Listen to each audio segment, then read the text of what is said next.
ವರ್ಷವೂ ಕೂಡ ಬಸವಣ್ಣವನ್ನ ರಿಲೆವೆಂಟ್ ಮಾಡಬೇಕು ಅನ್ನುವಂಥ ಉನ್ನತ ಪ್ರಯತ್ನ ಇರ್ತದೆ.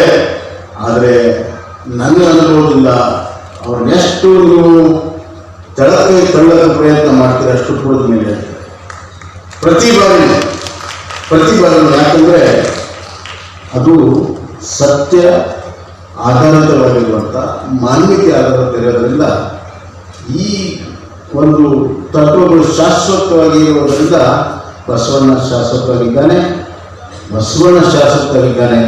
ಆದರೆ ನಾವು ಶಾಶ್ವತ ಅಲ್ಲ. ಆದರೆ ಬಸವ ಪಥದಲ್ಲಿ ಹೋದರೆ ನಾವು ಕೂಡ ಬಸವಣ್ಣನ ಅನುಭವ ಮಂಟಪದ ಅನುಭವವನ್ನು ಸವಿದು ಈ ಬದುಕಿನಲ್ಲಿ ಹೋದರೆ ಸಾರ್ಥಕ ಆಗಿದ್ದು. ಸ್ವಾಮಿ ವಿವೇಕಾನಂದರು ಒಂದು ಮಾತನ್ನು ಹೇಳಿದ್ದಾರೆ, ಸಾಧಕನಿಗೆ ಸಾವು ಅಂತ್ಯವಲ್ಲ, ಸಾವಿನ ನಂತರವೂ ಬದುಕುವುದು ಬಸವಣ್ಣ, ಸಾವಿನ ನಂತರವೂ ಬದುಕುವುದು ಸಾಧಕ. ಆದ್ದರಿಂದ ಸಾಧಕರ ಸಾಧನೆಯ ಈ ಒಂದು ಚಿಂತೆಯ ಚಾವಣಿಯಲ್ಲಿ ನಾವೆಲ್ಲರೂ ಇದ್ದೇವೆ. ಅದನ್ನು ಸಾಧನೆಯ ಒಂದು ಸ್ವಲ್ಪ ಸವಿಯುವಂಥ ಕೆಲಸವನ್ನು ನಾವು ಮಾಡೋಣ. ಅಂತಹ ಸಾಧಕರು ನಮ್ಮ ಹಿಂದಿನ ಪ್ರಧಾನಮಂತ್ರಿ ಇವತ್ತಿನ ಪ್ರಧಾನಮಂತ್ರಿ ಎಚ್ ಡಿ ದೇವೇಗೌಡರು, ಹಿಂದಿನ ಪ್ರಧಾನಮಂತ್ರಿ ಎಚ್ ಡಿ ದೇವೇಗೌಡರು ಅವ್ರು ಮಾಡಿರುವಂಥ ಅಪಾರವಾದ ಕೆಲಸ. ನಾನು ಅವ್ರಿಗೆ ಜೊತೆಗೆ ಕೆಲಸ ಮಾಡುವಂಥ ಸೌಭಾಗ್ಯ ಸಿಕ್ಕಿ ಅವ್ರು ಮುಖ್ಯಮಂತ್ರಿ ಆದಾಗ ಬೆಳಗ್ಗೆ 4 ಗಂಟೆಗೆ ಎದ್ದು ಕಡತವನ್ನು ನೋಡ್ತಿದ್ದರು. ನಾವನ್ನೆಲ್ಲ ಕರೀತಿದ್ರು, ಬರಲಿ ನೋಡುವ ಹೆಂಗಿದೆ. ನಾವು 4 ಗಂಟೆಗೆ ಹೋಗಿದ್ರು 5-6 ಗಂಟೆಗೆ ಅದನ್ನು ಹೋಗ್ತಿದ್ವಿ. ಅವಾಗ ಹಿಂಗಿದೆ ನೋಡಿ ಆಡಳಿತ ಹಿಂಗಿದೆ ಅಂತ ಕಲಿಸ್ಕೊಟ್ರು ನಮ್ಗೆ. ಅವೆಲ್ಲ ಅತ್ಯಂತ ಏಬಲ್ ಅಡ್ಮಿನಿಸ್ಟ್ರೇಟ್ ಅದರ ಎರಡನೇ ಮಾತ್ರ ಇದೆ. ಮತ್ತು ರಾಜ್ಯದ ಬಗ್ಗೆ ಅಪಾರವಾಗಿರುವಂಥ ಒಂದು ಕಳಕಳಿ. ಹಲವಾರು ದೃಷ್ಟಾಂತಗಳಿದ್ದಾವೆ, ಈ ಸಮಯ ಅಲ್ಲ. ಆದರೆ ದೇವೇಗೌಡರಂತರ ನಾಯಕರು ನಮ್ಮ ಕರ್ನಾಟಕಕ್ಕೆ, ನಮ್ಮ ದೇಶಕ್ಕೆ ಇನ್ನಷ್ಟು ಸೇವೆಗಳು ಸಲ್ಲಿಸಿದರೆ ಭಾಳ ದೊಡ್ಡ ಉಪಕಾರ ಆಗ್ತಿತ್ತು ಈ ದೇಶಕ್ಕೆ ಅನ್ನುವಂಥ ಮಾತನ್ನು ಹೇಳ್ತೀನಿ. ಪುರಾಸ್ಕರ ಬಗ್ಗೆ ಹೇಳುವಂಥ ಅವಶ್ಯಕತೆ ಇಲ್ಲ. ಅವರು ಇವತ್ತಿನ ಕಲಿಯುಗದಲ್ಲಿ ಸ್ಥಿತಪ್ರಜ್ಞೆ ಸಮಯ ಪ್ರಜ್ಞೆಯ ಸಂಗಮ ಗುರುರಾಗ್ತಾರೆ. ಅವರ ಜ್ಞಾನ ಅಪಾರವಾಗಿದೆ. ಅವರ ಜ್ಞಾನವನ್ನು ನಾವೆಲ್ಲರೂ ಕೂಡ ಪ್ರತಿನಿತ್ಯ ಮಾಡುವಂಥ ಕೆಲಸವನ್ನು ಅವರು ಮಾಡ್ತಾ ಇದ್ದಾರೆ. ಅವರಿಗೆ ವಚನಶ್ರೀ ಪ್ರಶಸ್ತಿ ಕೊಟ್ಟಿರುವಂಥದ್ದು ಅವರಿಗೆ ಈಗಾಗಲೇ ಇರುವಂಥ ವಚನ ಜ್ಞಾನದ ಜೊತೆಗೆ ಇನ್ನಷ್ಟು ವಚನದ ಬಗ್ಗೆ ಅವರು ಆಳವಾಗಿ ಜ್ಞಾನದ ಒಂದು ಸಮುದ್ರದಲ್ಲಿ ಈಜಬೇಕು, ಅವರು ಅಲ್ಲಿಂದ ಮುತ್ತು ರತ್ನಗಳನ್ನು ಹೊರಗೆ ತರಬೇಕು ಅನ್ನುವಂಥ ದೃಷ್ಟಿಯಿಂದ ಸೋಮಶೇಖರ್ ಕೊಟ್ಟಿದ್ದಾರೆ. ಆ ಎಲ್ಲ ಕೆಲಸಗಳಾಗಲಿ. ಬಸವಣ್ಣ ನಿರಂತರ, ಬಸವ ವಿಚಾರ ನಿರಂತರ, ಬಸವ ಪದ ನಿರಂತರ. ಎಲ್ಲರೂ ಸಾಗೋಣ. ಧನ್ಯವಾದ.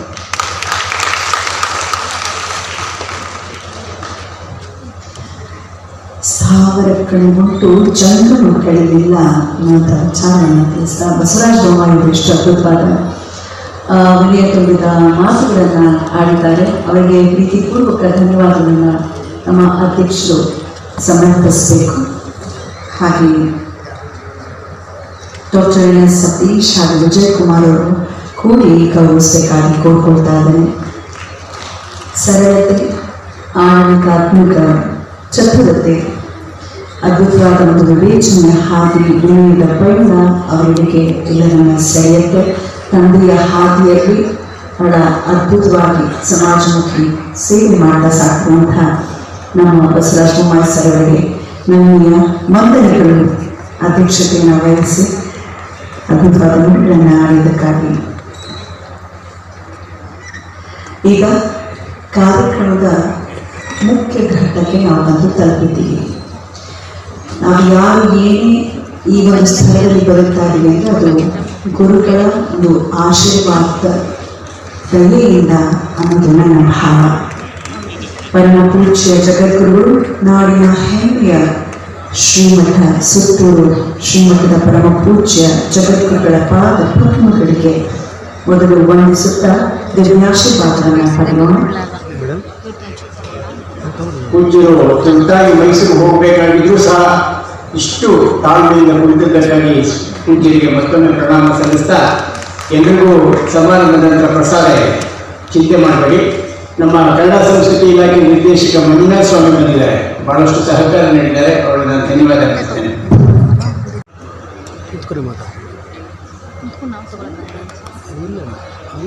ಬೆಂಡ್ ಮಾಡಿ ಅಷ್ಟೇ. ಇವತ್ತು ನಮ್ಮ ಕಾರ್ಯಕ್ರಮ ನಿರೂಪಣೆ ಮಾಡ್ತಾ ಇರುವ ದಿವ್ಯ ಆದವರವರ ಹುಟ್ಟುಹಬ್ಬ ಇದೆ. ಹಾಗಾಗಿ ಪೂಜ್ಯರು ಕ್ಲಾಸ್ಗಳು ನೋಡಿ, ಪೂಜ್ಯರಿಗೆ ಭಕ್ತರ ಬಗ್ಗೆ ಶಿಷ್ಯರ ಬಗ್ಗೆ ಇಷ್ಟು ಕಾಳಜಿ, ಬಹಳ ಸೊಗಸಾಗಿ ಹಾಡ್ತಾಳೆ, ನಿರೂಪಣೆ ಮಾಡ್ತಾಳೆ, ಒಂದೊಂದು ಒಳ್ಳೆಯ ವಿಚಾರಧಾರೆಗೆ ರಿಲೀಸ್ ಮಾಡ್ತಾಳೆ. ಹಾಗಾಗಿ ಇಂತಹ ಒಬ್ಬ ಇವತ್ತಿನ ಕಾರ್ಯಕ್ರಮ ಅಚ್ಚುಕಟ್ಟಾಗಿ ನಿರೂಪಣೆ ಮಾಡಿದ್ದಾರೆ. ಹುಟ್ಟುಹಬ್ಬದ ಸಂಕೇತವಾಗಿ ಪೂಜ್ಯರಿಂದ ಒಂದು ಆಶೀರ್ವಾದ ಮಾಡ್ತಾರೆ. ಅದೇ ಪರಿಸ್ಥಿತಿ.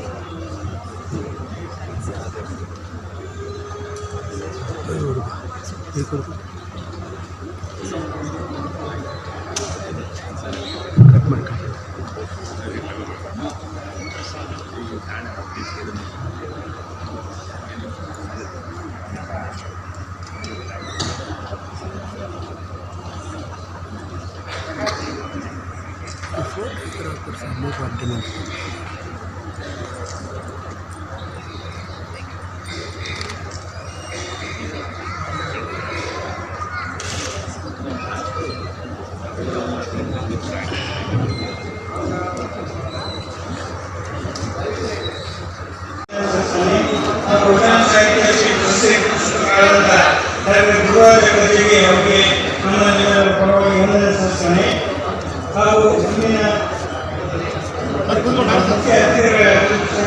ಸರ್ ಕುತ್ಕೊಳ್ಳಿ.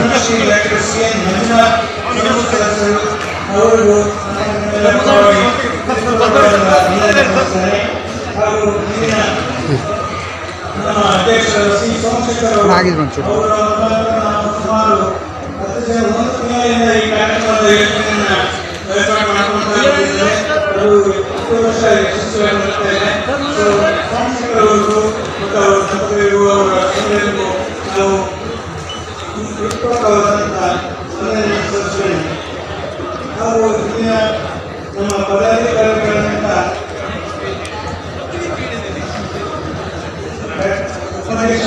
ಶರಣ್ಸರಿಗೆ, ಕೋಶಾಧಿಕಾರರಾದ ರೇಣುಪ್ರೇಮರಿಗೆ, ಮಹಾಬಲೇಶ್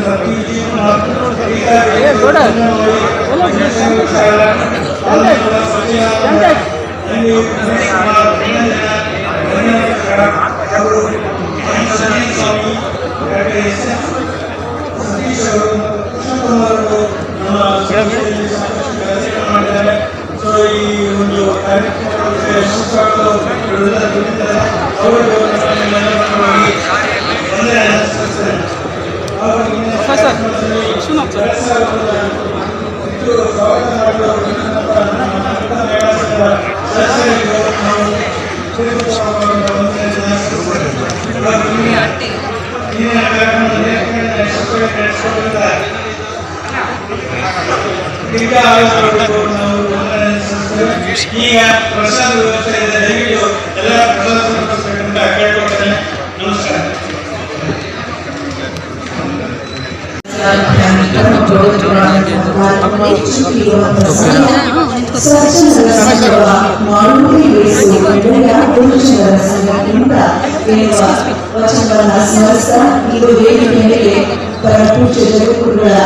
ಆಶೀರ್ವಾದ ನಮ್ಮೆಲ್ಲರ ಜೀವನದಲ್ಲಿ ಇದನ್ನ ನಾವಿಗೂ ಆರಿಸಿಕೊಳ್ಳೋಣ.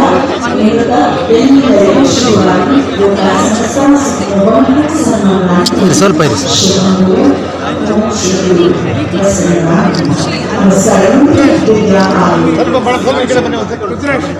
ಒಂದೆರಡು ಜನ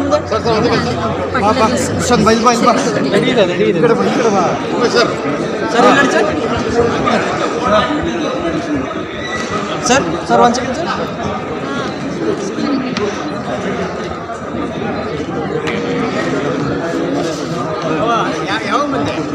ಸ್ವಲ್ಪ ಲೇಟ್ ಆಯ್ತು ಅಂಕಲ್. ಯಾರು ಅಂಕಲ್, ನಿಜ ಬಂದಿದ್ದೀನಿ.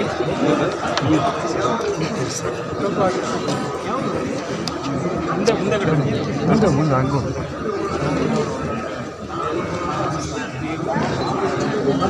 ಶಿವಣ್ಣ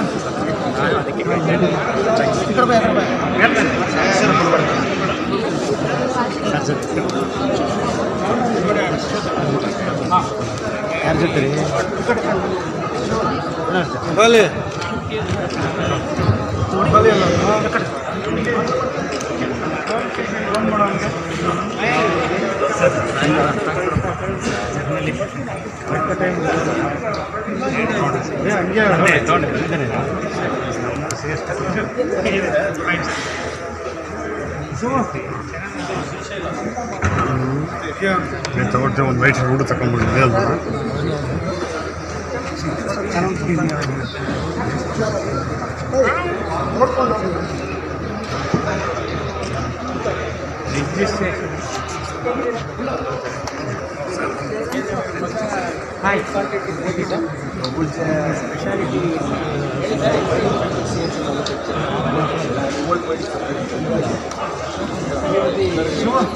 ಇಂಡಸ್ಟ್ರಿ ಅಡ್ವೈಸರ್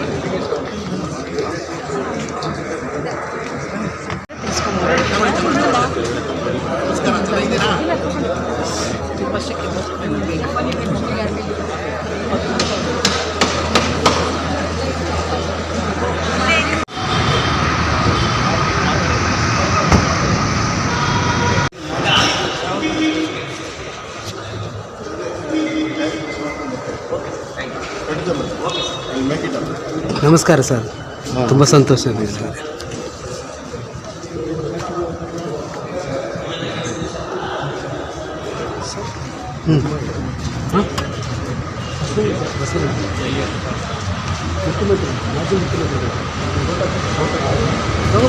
ತಗೊಳ್ಳಿ ಹೋಗ್ಬಿಡ್ತಾರೆ.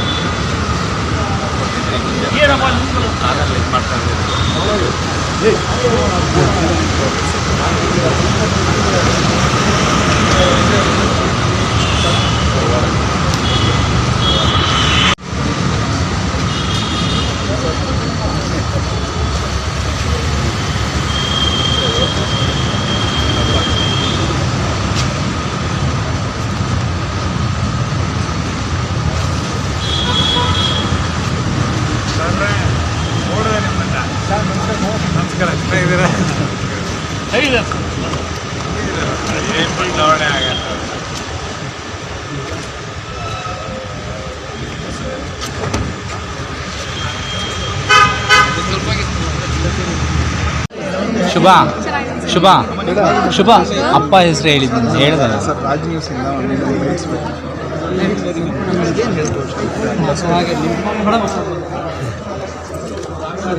ಇವತ್ತಿನ ವೇದಿಕೆ ಮಾಡಿದಂತಹ ಕಾರ್ಯಕ್ರಮಕ್ಕೆ ನನ್ನೊಂದು ಪ್ರಶಸ್ತಿಗೆ ಅರ್ಹ ಅಂತ ಗಮನಿಸಿದ್ದಾರಲ್ಲ, ಅದಕ್ಕೆ ನಾನು ಕೃತಜ್ಞತೆಗಳನ್ನು ಸಲ್ಲಿಸಬೇಕು. ಬಸವ ತತ್ವ ಅನ್ನುವಂಥದ್ದು 12ನೇ ಶತಮಾನದಲ್ಲಿ ಶುರು ಆದರೂ ಕೂಡ ಯಾವ ಶತಮಾನಕ್ಕೂ ಅನ್ವಯ ಆಗುವಂಥದ್ದು. ಬಹುಶಃ ಮನುಷ್ಯನ ಮೂಲ ಆಶಯಗಳನ್ನು ತಿಳ್ಕೊಂಡು ಒಂದು ಪ್ರಜಾಪ್ರಭುತ್ವದ ಮೇಲೆ ಬೆಳೆಸಿದಂಥದ್ದು ಬಸವಣ್ಣವರ ಅನುಭವ ಅಂತ ಮಾತ್ರ ಇದೆ ಅನುಭವ.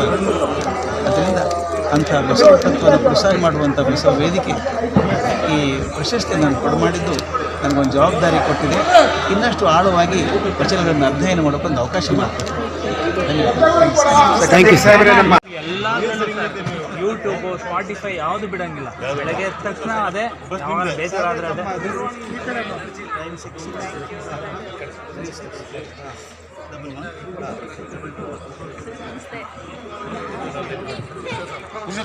ಆಯ್ತು ಆಯ್ತು.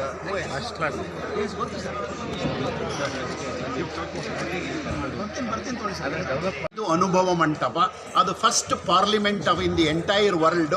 ಇವತ್ತಿನ ನಮ್ಮ ಪಾರ್ಲಿಮೆಂಟಲ್ಲಿ 543 ಜನ ಸಂಸದರಿದ್ದಾರೆ. ಅವತ್ತು 770 ಜನ ಗಣಗಳಿದ್ದರು.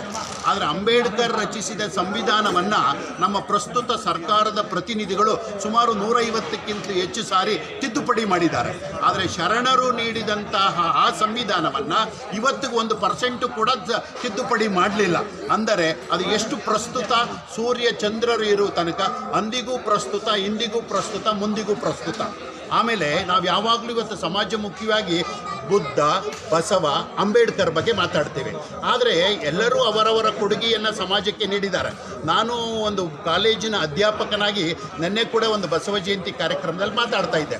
ಬಸವಣ್ಣನವರು 1426 ವಚನಗಳನ್ನು ರಚಿಸಿದ್ದಾರೆ. ಅವ್ರದ್ದು ಜೀವನ ಚರಿತ್ರೆ ವಿಸ್ತಾರವಾಗಿದೆ. ಆದರೆ ಒಂದು ಸಣ್ಣ ಅಂತರ ಬುದ್ಧನಿಗೂ ಮತ್ತು ಬಸವನಿಗೆ ಏನಂದರೆ, ಬುದ್ಧ ಸಂಸಾರ ಬಿಟ್ಟು ಗೆದ್ದ, ಆದರೆ ಬಸವಣ್ಣ ಸಂಸಾರದಲ್ಲಿ ಇದ್ದು ಗೆದ್ದ. ಆದರೆ ಬಸವಣ್ಣ ಇವತ್ತು ಕರ್ನಾಟಕಕ್ಕೆ ಮಾತ್ರ ಸೀಮಿತ ಆಗಿರಲಿಲ್ಲ. ಲಂಡನ್ ದೇಶದ ಥೇಮ್ಸ್ ನದಿಯ ದಡದ ತೀರದಲ್ಲಿ ನಮ್ಮ ಗುಲ್ಬರ್ಗಾದ ನೀರಜ್ ಪಾಟೀಲ್ರವರು ಲಂಡನ್ ಸಂಸತ್ತಿನಲ್ಲಿ ಬಸವಣ್ಣನವರ ತತ್ವಗಳನ್ನು, ವಿಚಾರಧಾರೆಗಳನ್ನು ಅಲ್ಲಿ ಅನುಮೋದಿಸಿದ ನಂತರ ಲಂಡನ್ ಸಂಸತ್ತು ಅವತ್ತು ಅಲ್ಲಿ ಲಂಡನ್ ದೇಶದ ಥೇಮ್ಸ್ ನದಿಯ ದಡದ ತೀರದಲ್ಲಿ ಬಸವಣ್ಣನ ಪುತ್ಥಳಿಯನ್ನು ಅನಾವರಣ ಮಾಡಿದ್ದಾರೆ. ಸಾಂದರ್ಭಿಕ ಕೊನೆ ಮಾತು ಏನಂದರೆ, ಈಗಾಗಲೇ ಎಲ್ಲ ಇವತ್ತಿನದು, ಅದರಲ್ಲೂ ನಮ್ಮ ಗುರುರಾಜ ಕರ್ಜಿಗಿಯವರು ಇವತ್ತು ಅದ್ಭುತವಾದಂಥ ಮಾತುಗಳವರು. ನನ್ನ ಅವರ ನಂಟು ಸದಾ ಉಂಟು, ಅದೇ ನಮ್ಮ ಜೀವನದ ಗಂಟು, ಆರೋಗ್ಯಕ್ಕೆ ತಿನ್ನಬೇಕು ಕರೆದಂಟು. ಅವ್ರಿಗೊಂದು ಮಾತಿಗೆ ತಾನೇ ಹೇಳಿದೆ, ಅವರು ಜ್ಞಾನದ ಸಿಂಧು, ನಾವೆಲ್ಲರೂ ಒಂದು ಬಿಂದು. ಈ ಬಿಂದು ಆ ಜ್ಞಾನದ ಸಿಂಧುವಿನಲ್ಲಿ ಮಿಂದು ಆಗಬೇಕು ಸಮಾಜದಲ್ಲಿ ಬಂದು. ಹೀಗೆ ಮಾತು ಎಷ್ಟು ಬೇಕಾದರೂ ಹೇಳ್ತಾ ಹೋಗಬಹುದು. ಆದರೆ ಇವತ್ತು ಎಲ್ಲರೂ ಹೇಳಿದಾಗೆ ಬಸವಣ್ಣನವರ ತತ್ವಾದರ್ಶಗಳನ್ನು ಹೇಳುವುದು ಮುಖ್ಯ ಅಲ್ಲ, ಅದನ್ನು ಆಚರಣೆಗೆ ತರೋದು ಮುಖ್ಯ. ಅದನ್ನೇ ರಾಮಕೃಷ್ಣ ಪರಮಹಂಸರು ಹೇಳಿದ್ದಾರೆ, ಪ್ರೀಚ್ ನಾಟ್, ಪ್ರಾಕ್ಟೀಸ್ ನಾಟ್. ಅವಕಾಶಕ್ಕಾಗಿ ಧನ್ಯವಾದಗಳು. ಈಗ ವಿಚಾರ ಎಷ್ಟು ಬೇಕಾದ್ರೂ ಮಾತನಾಡಬಹುದು. ಆದರೆ ನಾನೊಬ್ಬ ಕಾಮರ್ಸ್ ಅಧ್ಯಾಪಕ, BMS ವುಮೆನ್ಸ್ ಕಾಲೇಜಿನ ಕಾಮರ್ಸ್ ರಿಟೈರ್ಡ್ ಪ್ರೊಫೆಸರ್.